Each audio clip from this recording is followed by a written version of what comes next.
સિદ્ધપુર તાલુકાના ધુમણ ગામમાં વીજળી પડવાથી બે પશુઓના નિપજ્યા મોત. ગાજવીજ સાથે પડેલ વીજળીથી વિધવા પશુપાલકના પરિવાર ઉપર આભ ફાટી પડ્યું. કમોસમી વરસાદ સાથે વીજળી પડતા વિધવા પશુપાલક કાંતાબેન ઠાકોરની ભેંસ અને ગાય મૃત્યુ પામ્યા.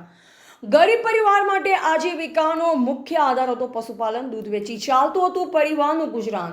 અચાનક આવેલી આફતથી પરિવાર સંકટમાં મુકાયો. પરિવારજનોને ગ્રામજનો દ્વારા સરકાર પાસે સહાયની કરાઈ માંગ. ધ ગુજરાત લાઈવ ન્યૂઝ સાથે મક્ષી ઠાકોર, સિદ્ધપુર. બરોબર, મારે કોઈ આધાર નહીં,